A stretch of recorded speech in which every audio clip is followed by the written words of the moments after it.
I am Greg Corbin, and I am here today with the Words, Beats, and Life Alternative Spring Break Philly edition. In this episode, I have none other than Chad Eric Smith, who is also the owner of Mr. Duke Productions and the Director of Communications for the Mural Arts Philadelphia program. Thank you so much for joining us today. Thanks for having me. Yes, indeed. Yes, indeed. And, tell us a little bit about yourself. Well, I was actually born and raised in Washington, D.C. Okay. And I moved to Philly just 2 months before the pandemic hit. I was like, I want to meet people, rub elbows, try to get into the art scene. And then coronavirus was like, hold my beer.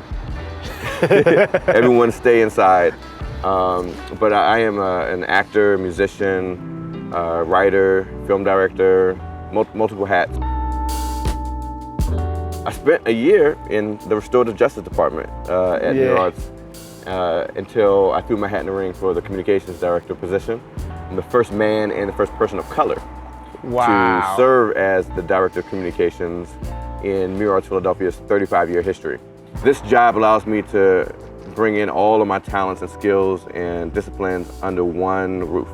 So back in 2015, I had a horrible heartbreak. Okay. And I turned it into art. I wrote a short film called Rumination, and it's about a heartbroken man who travels into the past for a second chance at a failed relationship. And so by making that film, producing it, and then traveling the film festival circuit, I turned that into kind of a film production company, because I found as an actor of over 15 years, it's better to, well, not better, but I enjoy being able to have ownership stake in the work that I'm part of and put all my time and energy into. And so I was like, it makes sense for me to like not just be an actor, but to be a content creator, to be a producer of content, have ownership stake, be a producer. And so Rumination was the first film, which is on Amazon Prime, that my production company produced. And so this is amazing, right? Because here you are, a filmmaker who can play music, write music. How does that inform your work with Mural Arts? Right? As an arts administrator, a director of communications, you said it. First ever person of color, first man to do it. And the irony, because some of the stereotype is that men don't communicate, right? Or we don't express ourselves, right? But here you are leading the communication strategy in the direction of a very, very popular, multi-million-dollar public arts organization that has influenced the globe when it comes to putting work in public spaces. How does your work and your talent merge with that?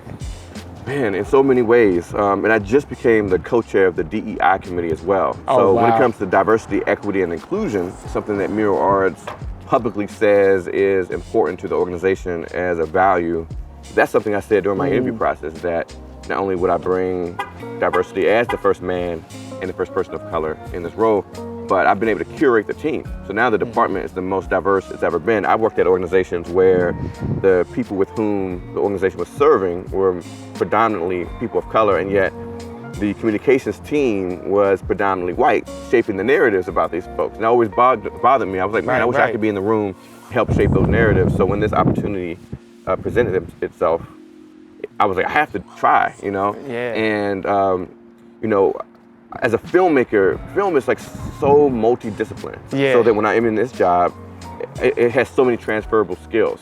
For example, even being able to create a log line, right? Like when I write scripts, I tend to think of the title and the log line, a single sentence that sums it all up first. And the way that was helpful was when I got to this organization, I realized they didn't have a brand statement. They had a mission statement, but mission statements are statements for the staff as a North Star, so we're all on the same page about why we're here and what we're doing. A brand statement is more of a promissory note to the public about what it is of value we offer and to whom and how, right? So that's basically like writing a log line to a movie, like synthesizing a big film into a single sentence of what it's about, right? Mural Arts is the largest public art program of its kind, been around for over 35 years. And we do so much. The productivity and the pace of work is so much. How do you turn that into a sentence? So I did it. Mural Arts Philadelphia exists to provide transformative experiences, progressive discourse, and economic stimulus to the city of Philadelphia through participatory public art that beautifies, advocacy that inspires, and educational programming and employment opportunities that empower. Beautify, inspire, empower. And so that's the new slogan that demystifies the Art Ignites Change tagline, and I did that in my first 6 months. And all the programs we do fit in those 3 categories. Right. No matter what, we're beautifying, we're inspiring, and we are empowering folks. Congratulations. That sounds like a lot of progress. There's so many different murals in this city. How many murals are here? You know, you're right. Philadelphia is the mural capital of the world. We have over 4,000 murals. Wow. And we're always doing projects big and small, 100, 150 a year. And, the organization's been around over 35 years. It was birthed, ironically, in my opinion, out of the anti-graffiti network. And, now we're trying to be an organization that's not really anti-anything. It's really just about trying to, make the city a beautiful place, a place where people can feel inspired, and where people, especially artists, can feel empowered to be able to use their art as a platform to, make social change. And that's why the organization has like a restorative justice department. It has a environmental justice department. Yeah. It has Porch Light, which focuses on mental health and well-being. Really, to be able to be at an organization that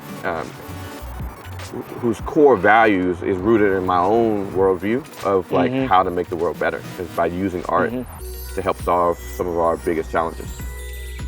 I find very, very interesting how your talent and your college degree, your experience, your time invested in developing your craft as a learner, as an artist, have informed your walk. They've transferred skills into this role right now. Yeah. That's huge because I think a lot of young people have transferable skills that they don't know about. They're better with technology than the older generations are. They're quicker learners when it comes to those things. That's the trajectory of the world. If there was one thing you had for young people that you would want them to take away from this conversation, what is it that you would like them to know? Anyone who knows me closely knows that I love quotes. So one of my favorite quotes that I share with young people all the time is actually from Denzel Washington, who's one of my favorite actors, someone who I look up to, who I've seen perform on Broadway stage just a few seats away when he was in Raisin in the Sun, a role I've played before, Walter Lee Younger. He said, true desire in the heart for anything good is God's proof to you, sent beforehand to indicate that it's yours already. And I love that because it feels like when you really, really are passionate about something, and you put in the work, you sharpen your skills and your craft, and then you let yourself catch up to your future self. And you just allow time and hard work to get you there. I mean, a year ago today, or a little bit over a year ago today, I didn't even know I'd be the Director of Communications and Brand Management, and that the journey up to this point of being a storyteller, of being a public speaker and an actor and being a writer would all be able to converge in a role at a world-renowned organization. But my passion and what God had in store allowed me to catch up to my present self. So I'm excited to see what happens next. As we close this out, I just want to say we're at Germantown Avenue and Aspen Street at the Ursula Rucker mural. And the thing that is really powerful about this mural is it says, we still here. We shine, we stars, we rise, we beautiful, we brilliant, we music, we love. I think that is powerful. I love these circles and how that this echo, right? This continuous echo through Germantown, Philadelphia, outside into the world, into the whole globe, because this picture travels as well, right? And it's just an amazing work that Mural Arts is doing, and even more amazing how you've been able to use your skills, your background as an artist, as a learner, as an educator, to integrate yourself into an organization and make an impact. I appreciate you, brother, for taking out the time today to join us on Words, Beats, and Life, the alternative spring break Philly edition. Awesome. Thank you so much, Chad. Thank you so much. Really appreciate it. Thank you. All right, brother.